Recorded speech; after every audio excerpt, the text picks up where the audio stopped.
स्वागत है दोस्तों आप सभी लोगों का आपकी अपनी टाइम्स ऑफ नॉलेज फैमिली में। लो भाई साहब, आप लोगों के लिए फिर से डेट एक्सटेंड हो चुकी है। और ऐसी चीज़ आखिरकार क्यों हो रही है? पहली बार एसएससी फॉर्म नहीं भरा रहा और ना ही करोड़ों बच्चे यहाँ पर एसएससी का फॉर्म फिलअप करते हैं।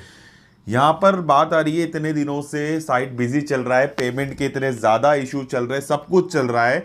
एक बार एक्सटेंशन हो चुका है डेट्स को लेकर, यहाँ पे फिर से एक्सटेंशन कर दिया गया है। यहाँ पर देखिए, लास्ट डेट आपकी अब फॉर्म फिलिंग की हो चुकी है 26/12/2020। उसके बाद आप पेमेंट कर सकेंगे 28 तक। और आप ऑफलाइन चालान अगर भर रहे हैं तो आप 30 जब आपका दिसंबर तक जनरेशन कर सकेंगे और उसको आप दे सकेंगे आपके बैंक में जो भी है उसको 1 तारीख को, यानी कि नए साल में। तो यहाँ पर बात आ जाती है कि आपकी अब डेट्स बढ़ चुकी हैं। अब जो है यहाँ पर एक चीज़ें लिखी है कि इससे ज़्यादा फर्दर एक्सटेंशन नहीं किया जाएगा, यानी नहीं बढ़ाई जाएगी इससे ज़्यादा डेट। यानी कि अब शायद उम्मीद है कि साइट थोड़ी सी अच्छी हो जाए, क्योंकि अगर इससे ज़्यादा नहीं बढ़ाएंगे और इसी तरह से साइट चलती रही जैसी चलती आ रही है, हम 11-12 तारीख से देख रहे हैं साइट तो बिल्कुल बिल्कुल ही सर्वर इतना बिजी चल रहा है कि कभी लोड ही नहीं होता है कुछ भी। तो फॉर्म फिलिंग तो दूर की बात है, और पेमेंट का तो हम कब से देख रहे हैं, पेमेंट का इश्यू तो बहुत ही खराब है एसएससी का। तो यहाँ पर ये चीज़ें बता दी गई है, ठीक है। अब इसमें एक और चीज़ दी गई है कि combined graduate level examination which was scheduled to be published on 21/12/2020, जो आपका था उसका नोटिस आने वाला था 2020 सीजीएल का, उसको अब पब्लिश किया जाएगा 29 तारीख यानी 29/12/2020 को, उसको भी एक्सटेंड कर दिया गया है। अब उम्मीद है कि आपका एसएससी जेई का रिजल्ट जो कि 20/12/2020 यानी कल के दिन आने वाला है, वो टाइम पर आ जाए। देखिए, पहले ही इतनी सारी चीज़ें डिले पे डिले होता आ रहा है, वो तो बहुत ही टाइम से डिले हो रहा है, उसका तो मतलब आप समझिए साल भर हो जाएगा, लगता है रिजल्ट नहीं आ रहा है, रिजल्ट आने का नाम ही नहीं ले रहा है। तो पूरा कोरोना का जो पीरियड चल रहा था इतना लंबा, उसमें भी बीच में कभी भी नहीं कुछ भी नहीं, चीज़ें चलो बंद थी, सब चीज़ें थी, समझ में आता है। बट अब दिसंबर आ चुका है और एग्ज़ाम कब की हो चुकी है, तो अभी तक रिजल्ट के कोई ठिकाने नहीं है। तो उम्मीद है कल वो भी आ जाए।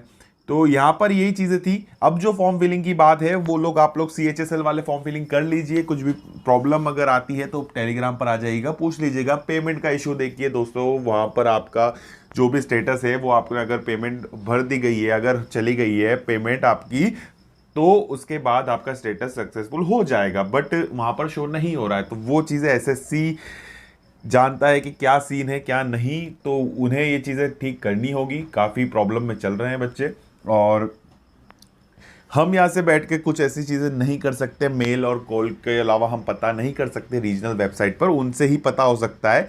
मुझे याद है कि पहले भी कई बार ऐसा, कि अब तो बहुत ज़्यादा ही हो गया है, पहले 2017-18 की बात करूँ तो तब भी ये सब चीज़ें हुई थी। तब भी यहाँ पर रीजनल वेबसाइट वालों को मेल या कॉल करते थे, तो वहाँ से वो लोग स्टेटस को अपडेट कर देते थे और बता देते थे कि आपकी पेमेंट सक्सेसफुल हो चुकी है, आपको टेंशन लेने की बात नहीं है, आपका ये फॉर्म है। वो मेल पर आपको पूरा फॉर्म दे देते थे, आपने जो फिल किया है ना वो पूरा मेल पे दे देते थे कि ये रहा आपका फॉर्म तो सक्सेसफुल हो चुका है। बट अभी शायद वहाँ से भी रिप्लाईज नहीं आ रहे हैं, बहुत सारी चीज़ें हैं। तो जो भी है, आपकी अगर पेमेंट हो चुकी है तो वो सक्सेसफुल हो जाएगी। और कई लोगों की तो पहले से भी 5-7 दिन बाद हो चुकी है, तो कई लोगों की ऐसी भी हो चुकी है, कई लोगों की अभी तक नहीं बता रहा है। तो बहुत सारी चीज़ें हैं।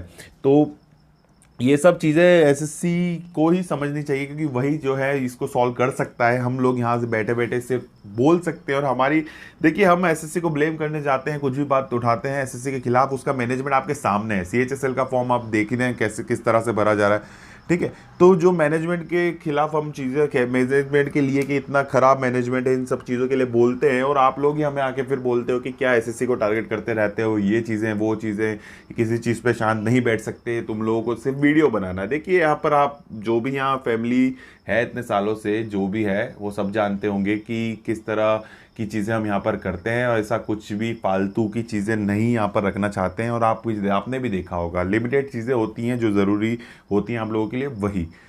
तो यहाँ पर आवाज़ उठाना भी एक तरीके से प्रॉब्लमेटिक है, और नहीं उठाएं तो ज़्यादा ही प्रॉब्लमेटिक है, ठीक है। देख रहे हैं आप कितनी ज़्यादा तकलीफ़ें आ रही हैं। जैसे जो ये कमेंट कर देता है ना कि हाँ, ये चीज़ें जो तुम कर रहे हो वीडियो फालतू बनाते हो, एक बार यार आके टेलीग्राम पर ही आ जाइए, आके एक काम करो, सभी से तुम ही बात कर लो, ठीक है। जो ये कर रहे हैं ना कमेंट, मैं दे देता हूँ पूरा हैंडल आपको, करो सारी बातें तुम लोग, देखता हो क्या चीज़ें होती हैं, किस तरह से होती है, आप खुद जान जाएंगे कि कितनी परेशानी सब लोग झेल रहे हैं, कितनी ज़्यादा दिक्कतें होती हैं इन सब चीज़ों में, एक एक चीज़ को लेकर। ठीक है, एक एक चीज़, सर्टिफिकेट हो, एग्ज़ाम फॉर्म में कुछ मिस्टेक्स हों या गलतियां हो, एक पढ़ाई से अलावा भी इतनी सारी चीज़ें, यार तुम पढ़ लोगे, कुछ अगर मिस्टेक आपने कर दी किसी भी चीज़ में जिसकी वजह से आपको नौकरी नहीं मिली तो क्या करोगे। तो बहुत सारी ऐसी चीज़ें भी होती हैं, तो वो चीज़ें भी हमने अगर सोचा है कि वो चीज़ें भी आप लोग तक पहुँचे, सब चीज़ें सही हो, तो वो चीज़ों पे भी वीडियो बना दिए गए हैं, तो उसमें गलती किस बात की है। तो खैर ये सब छोड़ो, समझने वाले समझ जाएंगे, बाकी सब चीज़ें हैं। तो आप लोग फॉर्म फिलिंग कर दीजिएगा, तो और मिलता हूँ नेक्स्ट वीडियो में इसी जगह पर आपके, अपनी फैमिली में। जब तक ये चलता हूँ ऐसे ही मेहनत करते रहिए और अपनी सेहत का ध्यान रखिएगा। जय हिंद, वंदे मातरम।